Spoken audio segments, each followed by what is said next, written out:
Hello and welcome to the Fit to Transform podcast, where you learn how to train and diet effectively and, most importantly, how to maintain those results for life, once and for all. I'm Nikias Tomasiello, a transgender training and nutrition coach working online with anyone who's ready for a true lifestyle transformation, anywhere they may be in the world.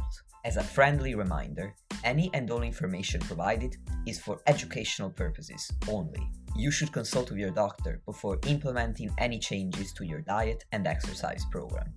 With that disclaimer out of the way, thank you for being here. Now grab yourself a cup of tea or pre-workouts and enjoy. Dear listeners, welcome back to the podcast and thank you for tuning into this episode of Mini Mindset Musings. I haven't brought back Mini Mindset Musings in a long time.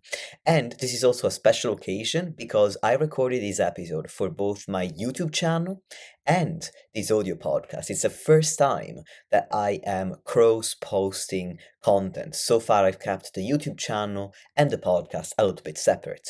Anyway, there's now a link in the show notes to this episode if you want to subscribe to YouTube, because my goal with YouTube is to put out slightly shorter pieces of content than I do with the podcast. So I'm keeping the videos to 5 to 15 minutes at most, and you have the added bonus of being able to see my handsome face.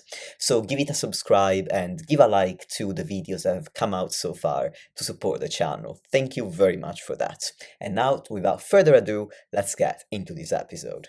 Yo, my name is Nikias, and today I want to talk about how your experience of cutting and bulking can feel different if you're trans. And I have 3 strategies to share that really help me and my clients navigate these sometimes complex and difficult emotions. This topic popped up recently in a conversation I had with a client on one of their check-in calls. The call then inspired me to make a post, which did quite well on Instagram. It seemed to resonate with a lot of people, and that is why I'm here. I know I said I'd make a video about cutting or bulking, and I promise I'm going to, but this feels like a really meaningful topic, so much so that this is the first time I'm recording this video for YouTube, but also for my audio podcast. Anyway, before I get into the topic, if you are interested in one-to-one online coaching, or if you'd like to purchase a custom program without coaching, check out my website or email me. All of the links are in the video notes or in the podcast notes if you're listening to this on audio.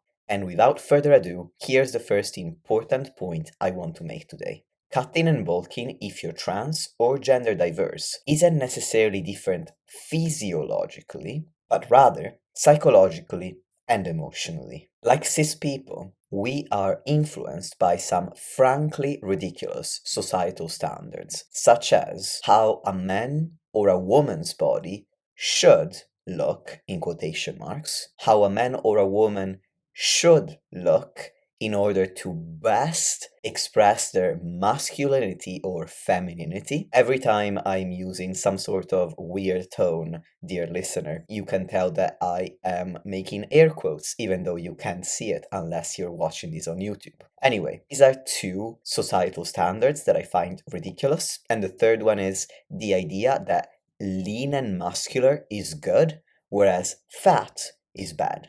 In addition to that, as if that's not enough, unlike cis people, we also struggle with, first and foremost, gender dysphoria. For some, bulking in a calorie surplus can be a bit of a mindfuck because even when you're doing everything really well, you are going to gain a little bit of extra fat. And in these people's minds, this extra fat ends up amplifying AFAB or AMAB features that they feel are incongruent with their identity, like the hip and thigh area for a lot of trans-masc people. For other individuals, cutting is a problem for the exact same reason. That is, being smaller highlights physical traits that trigger their dysphoria, such as a small chest for trans feminine people. We also struggle with feeling like our body has no place. In a society that only provides ideals and representation for cis men's and women's bodies, where do non-binary people fit in, for example? And what about trans men and women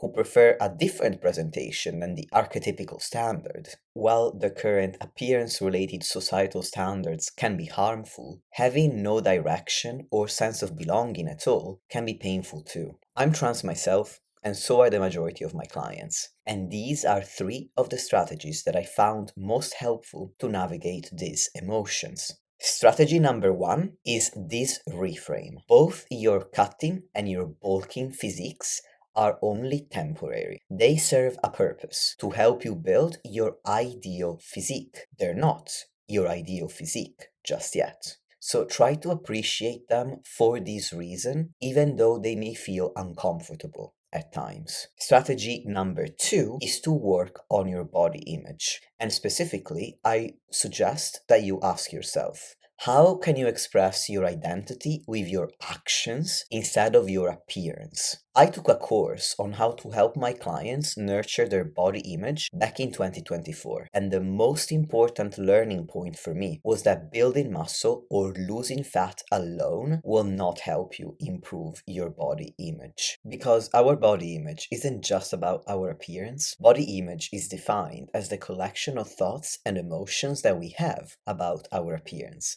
and the actions that these thoughts and emotions can trigger. So while changing your appearance in a way that feels more aligned with your gender and aesthetic preferences can help improve your body image, it will not help you if you tie too much of your confidence, identity, and or self-worth to the way that you look. In that case, you also need to do some mental work to build your confidence with your actions rather than with your appearance, and to separate your identity and worth from your physique. All skills which, thanks to that course, I now have the tools to help my clients develop when they need it.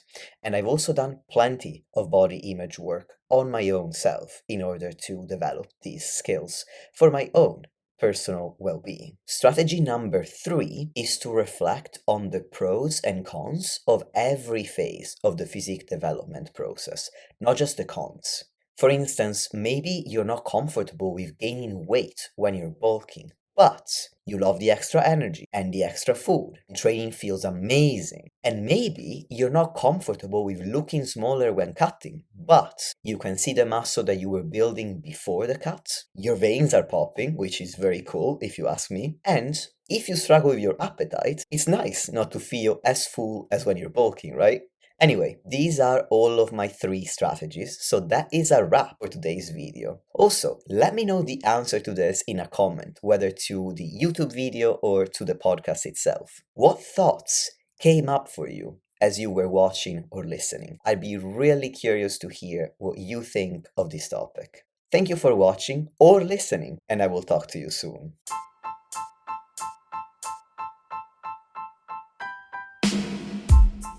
Lastly, if you want to support the podcast and help me reach more people, please leave a 5-star rating or review on any podcast platform that you're using. Thank you very much for listening, and I'll speak to you soon.